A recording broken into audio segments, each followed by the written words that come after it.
The Ascension is an important celebration in the church, but it's not just an historical event like the destruction of the temple in the year 70, but rather the Ascension has great theological significance.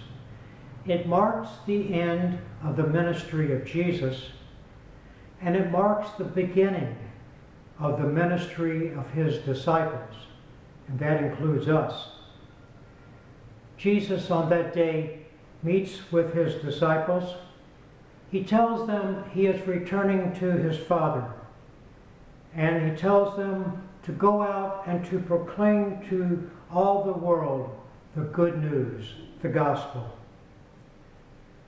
We are the next generation of those disciples, and so Jesus was speaking to us also.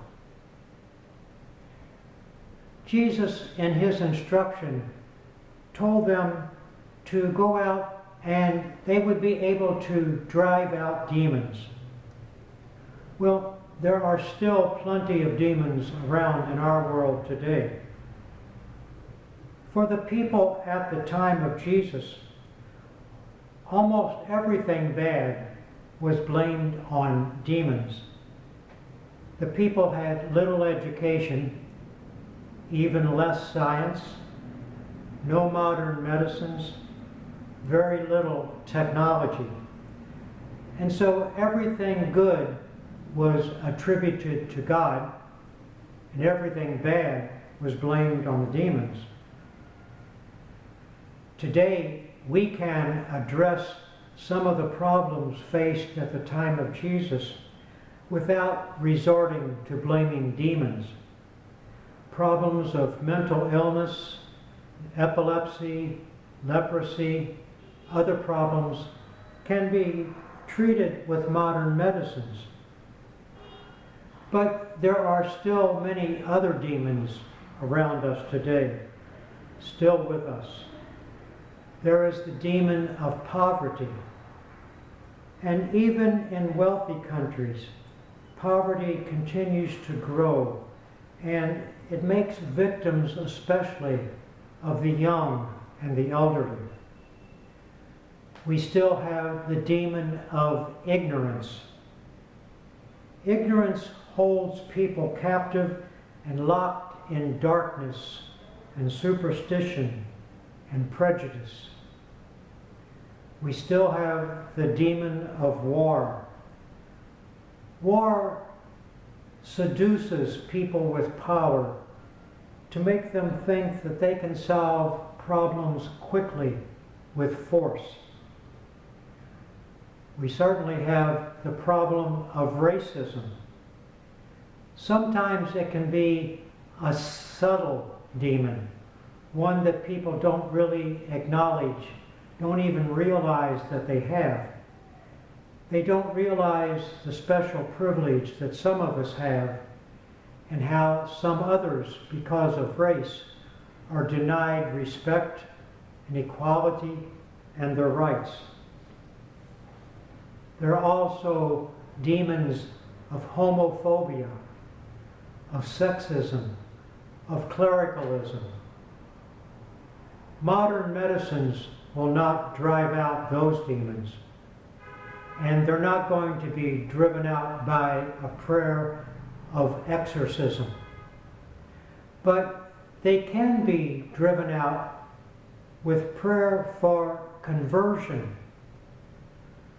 If we make a prayer to have our hearts and our attitudes changed, if we have a prayer for wisdom to know how and when and where we are to get involved to work for justice, if we have a prayer for courage when we face opposition and ridicule, if we have a prayer for hope when we deal with discouragement and a lack of progress, when we have a prayer for strength to keep us going in the struggle against all these demons over the long haul. fighting these demons is not easy. But Jesus says first that he will be with us till the end of time. And he says that he will encourage us to lay our hands on those who are struggling with illness and despair and unemployment and the pandemic and anxiety, struggling with loneliness and death and addiction and divorce and so many other problems. We don't always know what to do, but we can show up. Jesus tells the disciples today to stay in Jerusalem and to wait for the coming of the Spirit. And he tells them that because he knows they don't know what to do, and the Spirit will enlighten them, will teach them. That Spirit is available to us also to give us wisdom and encouragement, to give us power to change our hearts so that we can change the world.